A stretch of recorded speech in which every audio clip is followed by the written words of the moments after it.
everyone, and welcome to today's segment on how to approach a coven. This is the first in the series that I promised you in a previous video, where I said I would go into some more detail about the steps that you would take in joining a coven. It's really important to understand what it is you are looking for in a group or a coven before you even begin to approach a coven or a group. Now, one of the things that I'll be talking about in another video coming up soon is I'll be talking about the different traditions that are available and the different groups.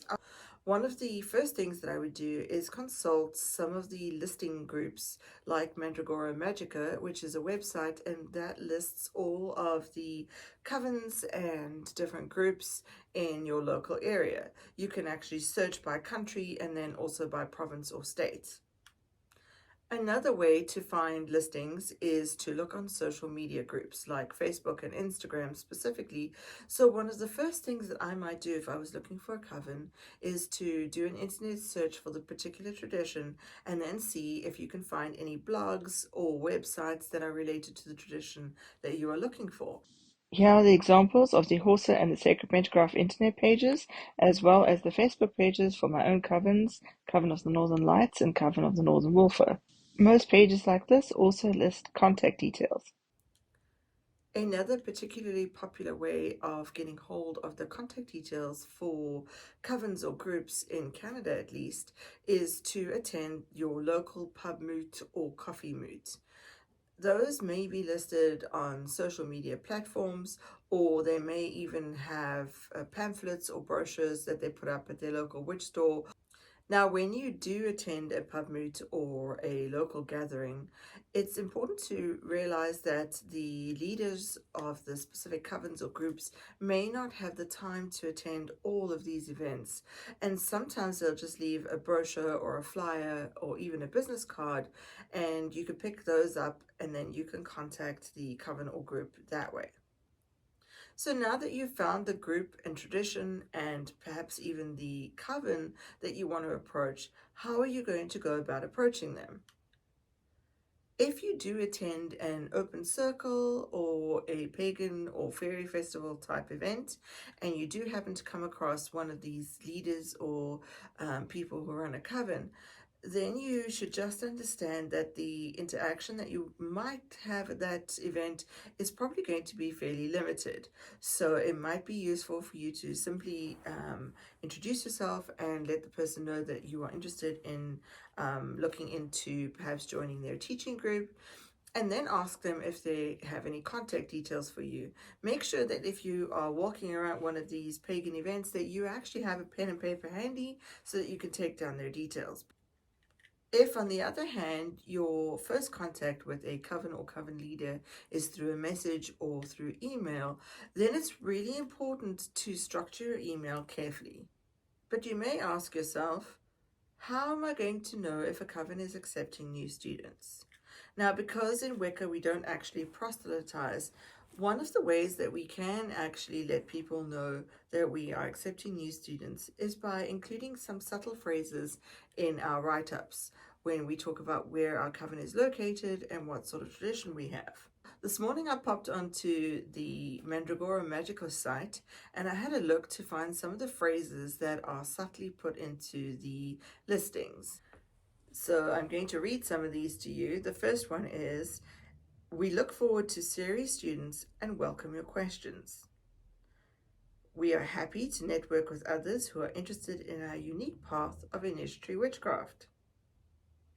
Whether you are an experienced covener, new to the craft, or just curious, you are welcome here.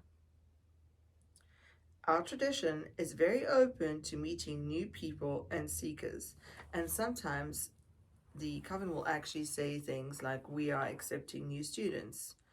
But that's not always necessarily the case. So look for these subtle hints when you are looking at different websites and listings.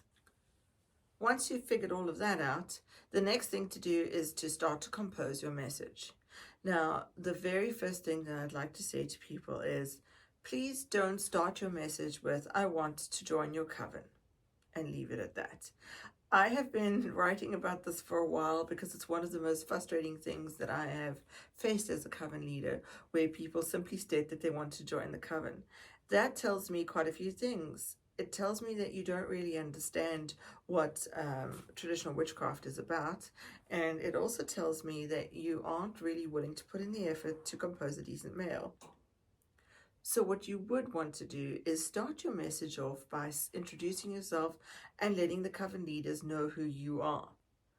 The next thing that you should really include is why you are specifically interested in the tradition and also the coven that you are approaching. Why do you want to train with the specific tradition? What drew you to that tradition or coven? You could, if you want to, also include things like where you heard about the tradition or coven and what things intrigue you about the tradition.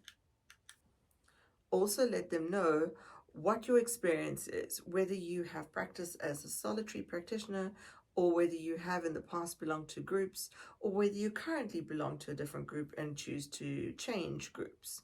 It's important for us to understand where you're coming from and what experience you have, if any.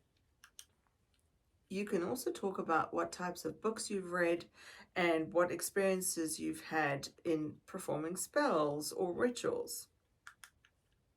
Some coven leaders really appreciate hearing what the seeker can offer the coven. In other words, what are your strengths and strong suits? What are your specializations? What are some of the things that you can give to the coven? Here, it's very important to know yourself and to be really honest, not only with yourself, but also with the people that you're approaching. So what you might want to do is ask yourself, what are my strong suits? What are my best characteristics and what could I share? So if I were to look at myself, I might say that one of my best characteristics is that I'm tenacious. I might also say that I have an iron will and that I can achieve whatever I put my mind to. I may also want to say that I enjoy creating things and that I'm quite crafty. If you're a fun-loving, kind person who enjoys tarot, for example, or may have been reading tarot for some time, then that's something you definitely want to include in your message. I think that most leaders would appreciate hearing some of the things that you are hoping to achieve. Now, keep in mind, though, that not all covens are in a position to provide you with all the things that you are hoping for. But that gives the leaders of the coven a starting point to begin to understand what it is you are looking for as well. The next tip I want to give you is patience. Not only patience in receiving a reply from your email, but also patience in terms of an ultimate decision that will be made. One of your best assets throughout this whole process is honesty. That is being honest to yourself about what it is that you are hoping to achieve, what it is that you are looking for, and what traditions specifically you're looking for. Then the next step would be to be honest with the leaders that you are communicating with through Messenger or whatever service you're using. Be honest in your communications. And then be honest in your responses and replies when they respond to you. In the next segment, I'm going to be talking about traditional Wicca, and I'm going to be explaining what traditional Wicca is versus some of the other types of witchcraft out there. I hope you enjoyed this video. Please like and subscribe, and if you have any questions, as usual, please post them in the comments below. Blessed be.